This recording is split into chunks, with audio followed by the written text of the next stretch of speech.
15 Temmuz hain darbe girişimi ülkenin egemenliğine, bağımsızlığına, insanların özgürlüğüne yapılmış büyük bir kast girişimiydi. Yani burada yaşayan, Türkiye'de yaşayan insanların tüm medeni, insani ve İslami haklarını gasp etme girişimiydi.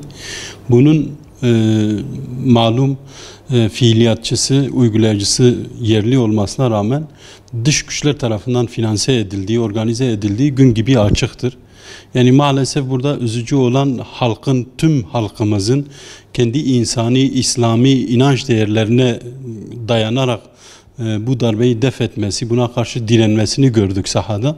Ama bunun akabinde de maalesef yöneticilerimiz bunun adına demokrasi mücadelesi, demokrasi şölenleri adı altında etkinlikler düzenlediler. Bu bizi biraz incitiyor. Çünkü bu darbe girişiminde büyük rol alan, fotoğrafın gerisinde yer alan bugün demokratik dediğimiz ülkelerdi. Bunlar finanse etti, bunlar organize etti ve bu darbe girişiminin beyin takımı hala da bu ülkelerde barınıyor biliyorsunuz. Bu yüzden kendi inanç değerlerimize, halkımızın inanç değerlerine, halkımızın örfüne uygun isimler kullanılmasını daha uygun görüyoruz. Daha güzel olacağı öngörüsünde bulunuyoruz. Yani yöneticilerimize çağrımız buradan yerli, milli bir isim taksın bunlara. Çünkü bu milli bir dayanışmaydı, milli bir direnişti. Yabancı, mihraklı ideolojik isimlere gerek yok. Darbeden sonra biliyorsunuz darbeyi yapanlarla ilgili ciddi bir ayıklama operasyonları gerçekleşti. Bu o kadar ileri bir boyuta vardı ki bazen işin içinde olmayan, alakası olmayan ya da o düzeyde işbirliğinde bulunmamış insanların da mağdur edildiğini gördük. Yani Türkiye'de maalesef oturmuş bir adalet sistemi yok. Adalet sistemiyle ilgili çok ciddi endişeler var. Yani ümit ediyoruz ki bu sistem değişikliğini yaşadığımız bu günlerde yöneticilerimiz yani bunu göz önünde bulundurur ve bu yargı konusunda ciddi anlamda bir neşter çekerler. Yani artık toplumsal bir yaraya dönüşmüş, insanların umudunu kıran, insanları devlete karşı, adalete karşı güvensizliğe iten bu sistem kökten değişir. Böylece adilane, adil davranabilecek, kimsenin hakkını gasp etmeyen, kimsenin hakkını başkasına yedirmeyen, yani devleti öncellemeyen, insanı, vatandaşı öncelleyen bir sistem kurulmasını ümit ediyoruz.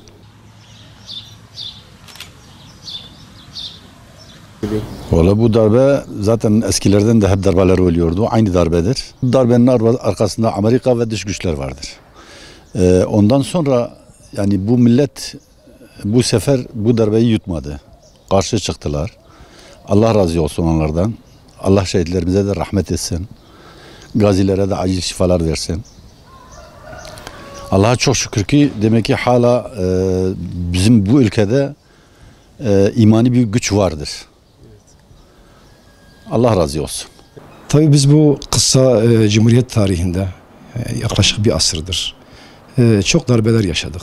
Acı tecrübelerle gördük, yapılan her darbe bu milletin maneviyatına, bu milletin değerlerine yapılan bir darbedir. Yani kısacası halka karşı, millete karşı yapılan bir darbedir. Yine son olarak 15 Temmuz'da gerçekleşen bu sinsi, hain ve alçakça darbenin karşısında insanlarımız her şehirde, her ilde sokaklara döküldüler. Dikkat ettiğimizde de bu sokaklara dökülen, tankların önüne çıkan insanlar genellikle inanç sahibi insanlardı. Dolayısıyla bu da bize gösteriyor ki şayet yöneticiler, iktidarda olanlar halkın değerleriyle barışıksa, halkın değerleriyle bir tezatlık yoksa onlarla değerler arasında halk hem yöneticilere hem de darbeye karşı durabileceğini göstermiştir bize. Tankların karşısına çıkan o inanç sahibi insanlar, inançlı STK'lar, çünkü biz her ilde, her şehirde elimize gelen görüntülerde gördük ki sakallılar var, çarşaflılar var, örtülüler var ve tekbir sesleri duyuyorduk. Fakat darbeden sonra sanki bu STK mensupları ya da bu inançlı insanlar sanki ikinci sınıfa itildi. Sanki ötekilendi.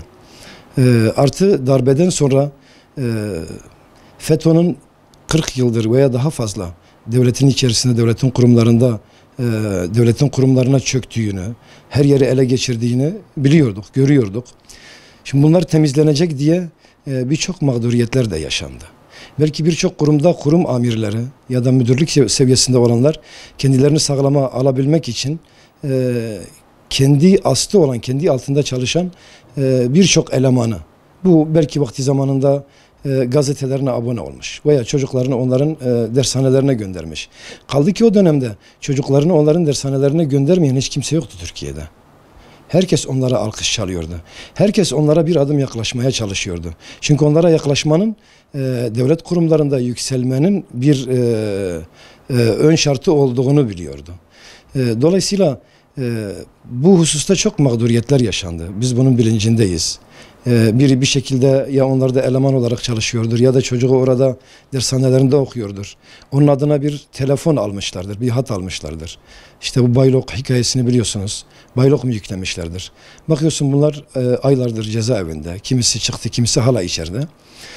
Fakat tabii biz belki isim veremeyiz, belki tam bilemeyiz ama başkalarından duyduklarımız.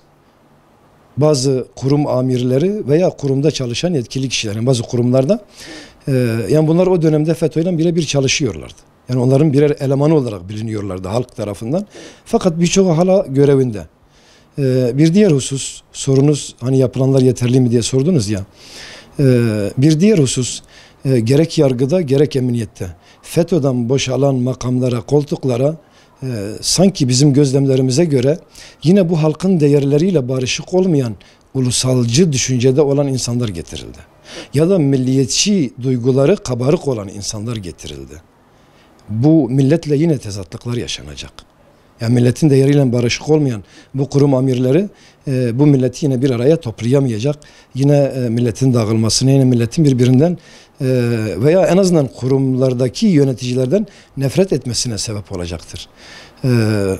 Yani benim düşüncem bir STK temsilcisi olarak hükümetin bunun üzerinde de durması lazım.